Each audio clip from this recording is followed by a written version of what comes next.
अशी वेगवेगळी ठिकाणं नेमकी आपल्या दृष्टीने सगळं असं ते बहुतेक वेळा आपल्याकडे तोपर्यंत त्याचा व्यवहार झालेला असतो. सांगतो मला एक दुधाल्यापासून मला 1 किलो वगैरे कमी झालेलं. आता इथे भरपूर ऑलरेडी घेऊन आलेलो आहे, म्हणजे फक्त आगडीवर वाढवणारी चिकित्सा करून उपयोग होणार नाही. आता याच्या मागं जाऊन तुम्हाला गोष्टींचा विचार करायला लागणार आहे. सरकारी चिकित्सेमध्ये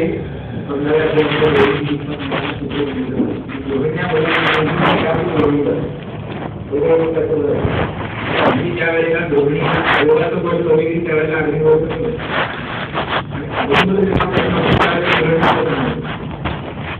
आता दोन्ही हा धातुगठीत अवयवाच्या दृष्टीने विचार केला तुम्ही आपला तर वाढला त्याला त्याचं कार्यवाचक म्हणून वेगळं नाव दिलं अन्नाचं धोरण होतं दोन्ही कारण अन्नाच्या धोरणात धोरणी होता अन्नाचा अभिप्राय आहे त्याचं धोरण सगळ्या प्रकारचं कार्य होतं त्या धोरणी होईल मला अंतरातच राहिलं. तर हे जर बघितलं तुम्ही अंतराची उत्पत्ती असूर्य प्लेटफॉर्मसाठी प्रसार पुरवला संपत्यमानं पित्तेनं वायूच्या आचरण धावलं आणि कठोरपणे यांचे उपस्थित केले हिमीजवळी असतं हे काय घटक आले उत्पत्तीमध्ये पण पुन्हा रोज स्पेसिफाय करतो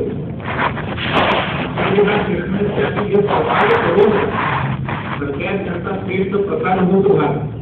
आता ज्या माणसाच्या शरीरात धातूच बनत नाही त्याच्यामध्ये प्रकार कधी बनणार विचार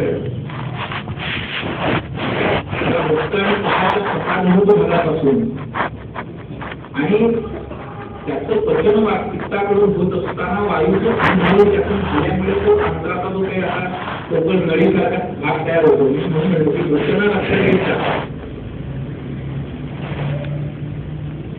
अंतरामध्ये आत्ताच्या काळामध्ये अन्नवस्त्रताची होणारे जेवढे कॅन्सर आहेत ते आठवड्यामध्ये का वाढू शकतात पोकळी असते म्हणून वाढू शकतात. थोडी पोकळी होती तो वाढायला जागा आहे आणि पुढी तयार करून दिली बौद्ध शरीरामध्ये वायूच करून दिलेली जागा आहे. आशयांची निर्मिती कशी होती आशय अभ्यास होती आशय कंट्रोल वायूच करून तो त्या ठिकाणी अभ्यास करतो असं बोलायचा म्हणून तो आशय तयार होतो. बहुतेक सगळे आशय बोलवले तुम्ही तर ते वायूच्या अधिकृत्यामध्ये तो गर्भाशय असो आमाशय असो पटवाशय असो पित्ताशय असो वायूची संजीवती झाल्याशिवाय त्याचं कार्यच होत नाही. अन्न पुढे होतं तर वायूची गती आहे पण निर्मितीमध्ये वाक्य चित्त तत्वावर असतं की चारी आहेत आणि चारांचे उलट डिझाईन आहे. त्यामुळे तुम्हाला ज्या स्वरूपाची विकृती पुढे सापडेल ती ह्या सगळ्यांची लावतायची बरोबर. मग ज्या वेळेला दीर्घकाळ आता जवळपास प्रवृत्ती होऊन जात असते माणसांचे सांगतात की मला चिकट करण्याचा होऊन जाते निष्कट पडतो सामान्य लोकांना माहिती असतं. आता त्यामध्ये इच्छापचा म्हणा निष्कट म्हणा त्याचा तिसरा प्रसारभूत कसं म्हणा तो बाहेर गेल्यानंतर रुग्णाला दौर्बल्य प्रतीची असते आहे का नाही. आम्ही कपाला बलाची उपमा दिली नाही. मग ज्या वेळेला तिथला प्रसारभूत कप बाहेर जातो त्यावेळेला बला आणि सापडले नाही. मग वाढवायला काय पाहिजे तिथला कप वाढवायला पाहिजे. चिकित्सेमध्ये जर बघितलं तर अशा अवस्थांमध्ये मधुरच इच्छावृत्ती येतो. त्या गोष्टीचं नावच इच्छावृत्ती आहे. तो तिथले इच्छित आणि प्रसारभूत कप पुन्हा निर्माण करायला लागतो आणि बल ही जी परिस्थिती आहे सगळी गृहिणीमध्ये जर आम्ही हे सगळं लक्षात घेतलं सरकारने अनेक सूत्र सांगितलं वसंतस्थानामध्ये पुरुष हा पाळीवडी भावांची रोगाची गृहिणी होता. नंतर धातूचे बरोबर असतो धातू बलच कमी असतो त्यामुळे गृहिणी ह्या अवयवाला जे मिळणारं बल आहे रक्त धातूकडून प्रसारातून पगाराकडून त्याच्यात जे पोषण मिळायला हवं ते मिळत नाही. परिणामी त्यांचं अंतराकडून होणारे जे ऍब्सॉर्प्शन असेल अन्नाचं म्हणजे पॅरापिटिक विभाजन झाल्यानंतर त्या आहार रसाचं जे काही एवढ्या प्रमाणात निर्माण व्हायला पाहिजे आणि धातूंच्या परिणामाला व्हायला पाहिजे तसा तो निर्माण होत नाही आणि त्या अभावी पुन्हा धातूवर कमी जातो. त्यामुळे दुसरे लोक असतात त्या डिसिजेस गृहिणी कसं म्हणले जाईल म्हणजे त्या अवयवातून निर्माण होणारे सगळे अधिक माणूस असतात. मग अनुषंगिक म्हणून अतिसार आळशी सगळे येता येईल. मग अशा रुग्णांमध्ये तुम्ही जेव्हा चिकित्सेचा विषय येईल की जिथं धातुक्षय तीव्र आहे आणि चिकित्सा करायची त्याचं दुसऱ्या बाजूने पण काउंटर चेक करा. रक्तक्षयामध्ये अग्निसार येतो लक्षण आलेले म्हणजे अगदी बुद्धीचे लक्षणांचं सुद्धा मागोवा घेतलं तरी तुम्हाला उत्तर सापडते. काय येतो रक्तक्षय जेव्हा होईल त्यावेळेला दोन्ही या अवयवाचं बळ कमी झाल्याने अग्निसार होईल. म्हणजे हा डायरेक्ट इफेक्ट नाहीये. गृहिणीचं बळ कमी झाल्यामुळे अग्निबळ कमी होतं. वाढवायला काय पाहिजे अग्निवर्धन करणारे दीपन पाचन सुंची मध्ये टिप्पणी वगैरे उपयोग नाही. म्हणजे सर्वोपट प्रॅक्टिस करणाऱ्या लोकांना यश का मिळत नाही आणि हा विचार करून प्रॅक्टिस करणारे लोक एवढंच काहीतरी औषध देतात. लोहपर्पटीची एक गोळी दिली समाजला पेशंट झालं का दिसतं.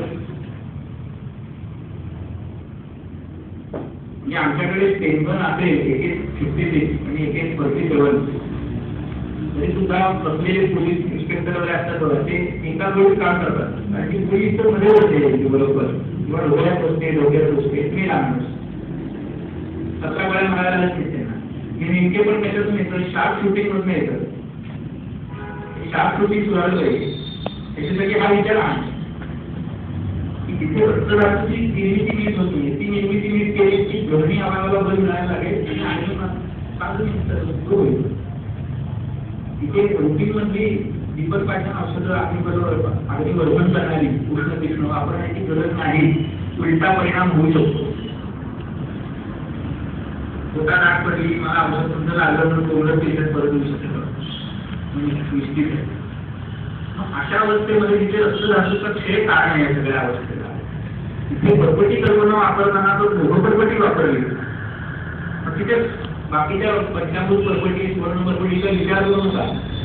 तर रक्तधातू वाढवायचा आहे त्याचा प्रसार भाग निर्माण करायचा आहे त्या दृष्टीने कुठली परपटी उपयोगी पडेल किंवा त्यांनी काम होईल.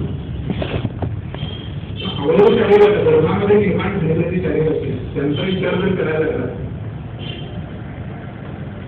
तर तुम्हाला अनेक गोष्टी अशा करता येतात लक्षात येतात की काही काही सूत्राची दिलेली असतात. वापाले हा उपयोगी शिरती अत्यंत पुष्कळ सगळे शिरोधरले सूत्र लक्षात ठेवा. काही कळलं नाही तर रक्ताला धरून औषध द्यायचं सूत्र बरोबर आणि सूत्र सखल आहे. शरीरामध्ये जवळपत्तीमध्ये किती अवयव रक्तधातूशी निगडीत आहेत त्याच्यातून निर्माण होतात. सगळ्यांचे संदर्भ पाठात त्याची उजळणी करा बरं परत तो धातू प्रत्येक ठिकाणी वेगळ्या स्वरूपात होतो. फुफ्फुसामध्ये सोनीचं तिचं प्रभाव आहे. सोनीचं तसं प्रकाराने मुंबई आहे.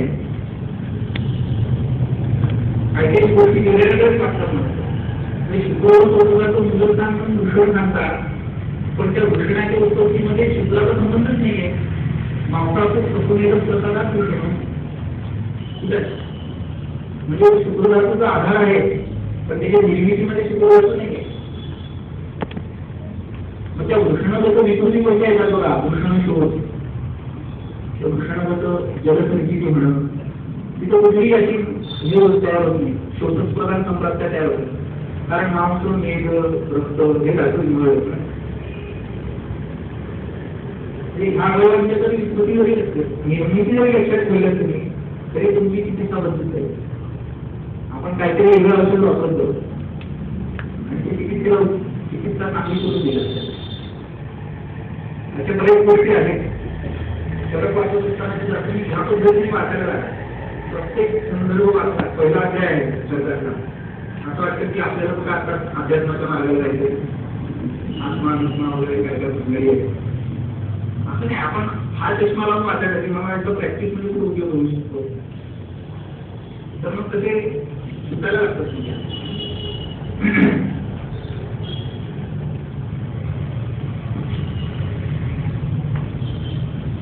सरकारमध्ये वर्गाची उत्पत्ती तरी नेमकेपणाने माहिती होतं. धातू वर्णना बरोबर किंवा जलाचं वर्णन करत असताना दशभूतस्य आज्ञालय हा प्रमाण आणि त्याचं जे विश्लेषण सांगितलं शरीरामध्ये ते कसं कसं होतं. मग तो स्वेद या स्वरूपात किती बाहेर पडतो, मूत्र या स्वरूपात किती बाहेर पडतो. त्याचा वेगळा अर्थ असा आहे की हे सगळे शरीरातले जगाचे प्रतिनिधी आहेत. त्यामुळे एकाची विभूती दुसऱ्यावर रिफ्लेक्ट होऊ शकते. आताच्या काळात जर तुम्ही बघितलं तर रिझन डिलिव्हरी पेशंट आपले बघायचे करतात आणि त्यांच्यामध्ये शरीराच्या विभूती पण सापडतात. खंडू असतो, आम येत नाही असतो किंवा आम्हाला जोडून देत असते अशा प्रकारचे सापडतात. मूत्राशी रिलेटेड पण आहेत आणि ते पण आहेत. दोघांची कार्य बघा, श्वेतस्य तेज विधृती आणि मूत्रस्य तेज वाहन, दोन्हीमध्ये तेज कॉमन आहे आणि या तेजाची दृष्टी होत असते. ती प्रमेय मिळत असेल किंवा आणि दुसऱ्या धातू निवडून राहिले असेल नाही असेल तो कॉमन फॅक्टर आहे. आणि हा तेज कसा आहे तो शरीराचा द्रवंश आहे. म्हणजे त्याच्यामधून शरीरातल्या इम्प्युरिटी ज्या आहेत, मधोभाव जे आहेत ते बाहेर जाण्याची व्यवस्था आहे.